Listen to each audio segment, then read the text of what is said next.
अस्सलाम वालेकुम, मेरा नाम मोहम्मद तारिक है और आज के लेक्चर में मैंने बात करनी है टॉर्क और एंगुलर एक्सेलरेशन की कि टॉर्क और एंगुलर एक्सेलरेशन किस तरह से एक दूसरे के साथ लिंक्ड हैं।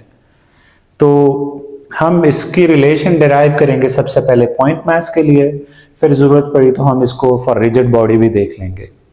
तो आप जानते हैं कि कोई भी जो पॉइंट मास होता है वो किसी भी सर्कुलर पाथ पे मूव करेगा तो उसका डिस्टेंस बनेगा फ्रॉम एक्सिस ऑफ रोटेशन, जिसको आप आर से डिनोट करते हैं। तो मैंने यहाँ पे एक एक्सप्लेनेशन लिखी है कि consider a point mass m rotating on a circular path of radius r as shown in figure.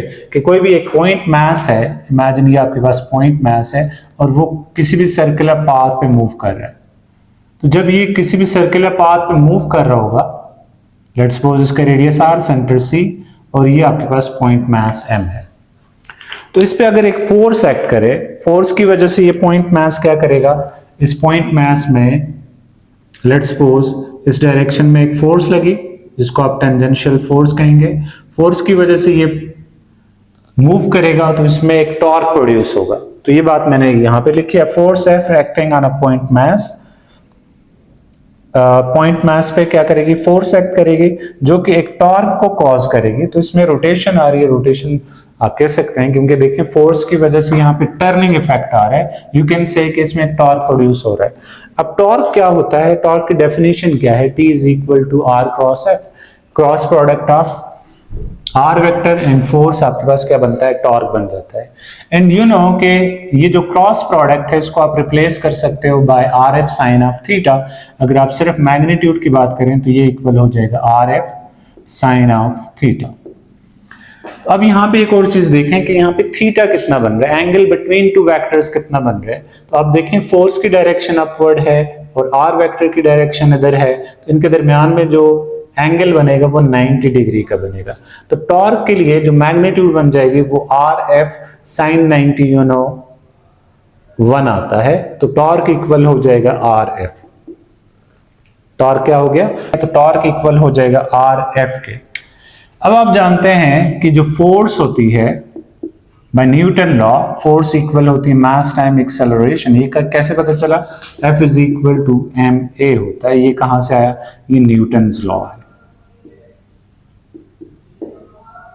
Newton's second law है।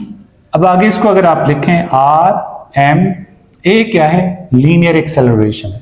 अब आप लीनियर एक्सेलरेशन को एंगुलर एक्सेलरेशन से रिप्लेस करेंगे, कैसे, आपको पता है A is equal to r alpha होता है। A क्या होता है, आर एल्फा। ये आप प्रीवियसली पढ़ चुके होंगे। A क्या होता है, आर एल्फा। ये relation between linear and angular quantities में ये चीज मैंने आपको समझाई थी। अब अगर आप इन सारों को आपस में मल्टीप्लाई करके लिखें, m को अगर हम पहले लिखें r multiply by r square और अल्फा आपके पास आ जाएगा। और आप जानते हैं कि एम आर स्क्वायर ये moment of inertia point mass होता है। तो टॉर्क इक्वल होगा moment of inertia into alpha आ जाएगा। तो ये आपके पास रिलेशन बन जाती है टॉर्क और एंगुलर एक्सेलरेशन की। टॉर्क और एंगुलर एक्सेलरेशन की रिलेशन आ जाती है। ये एक पॉइंट मास के लिए है। आई क्या है, मोमेंट ऑफ इनर्शिया पॉइंट मास जो कि एम आर स्क्वायर है। आर क्या है जी, इसका डिस्टेंस आ गया। अल्फा क्या है, एंगुलर एक्सेलरेशन। तो ये जो पॉइंट मास मूव करेगा इस दौरान जो एंगुलर एक्सेलरेशन प्रोड्यूस होता है उसको आप अल्फा से डिनोट करते हैं। टी क्या है, या टाउ क्या है, टॉर्क है, जो टॉर्क एक्ट कर रहा है। इसके बाद अगर आपने इसको फॉर रिजिड बॉडी देखना है तो रिजिड बॉडी के लिए देखने के लिए आप क्या करेंगे कि इमेजिन करेंगे कि ये आपके पास एक रिजिड बॉडी है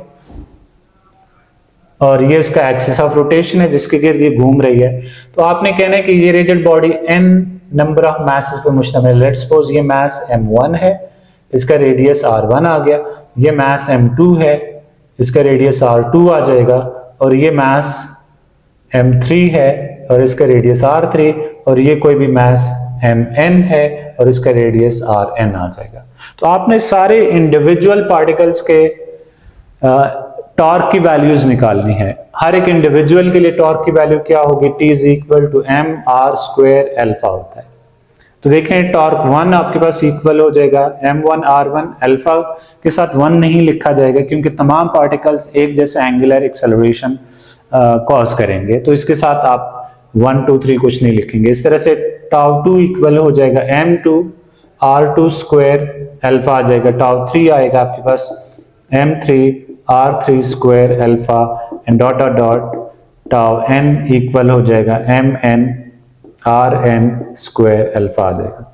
और अगर आप इन तमाम को ऐड कर दो तो जो नेट टॉर्क होगा वो इक्वल होगा torque 1 plus torque 2 plus torque 3 plus dot dot dot torque n के इक्वल हो जाएगा।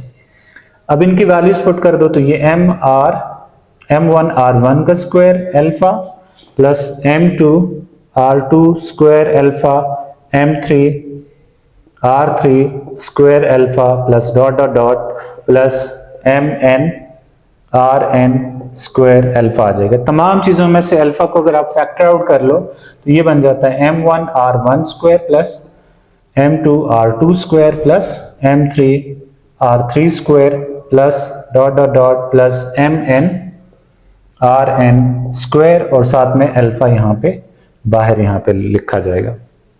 एंड आप क्लियरली देख पा रहे हैं कि moment of inertia of rigid body है। तो जो net torque on rigid body होगा या नेट टॉर्क भी आप कह सकते हैं वो इक्वल होगा summation mi ri square, i starts from 1 approaches to n, साथ में एंगुलर एक्सेलरेशन अल्फा आएगा। तो इसको आप लिख सकते हो i for rigid body into alpha के इक्वल हो जाएगा। तो ये आपके पास रिजिड बॉडी के लिए टॉर्क और एंगुलर एक्सेलरेशन का रिलेशन होगा।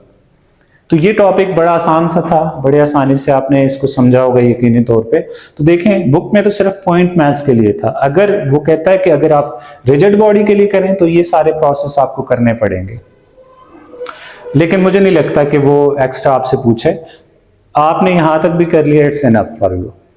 होप सो यहां तक भी आपको ये समझ आ गया होगा। अगली वीडियो तक अल्लाह हाफिज।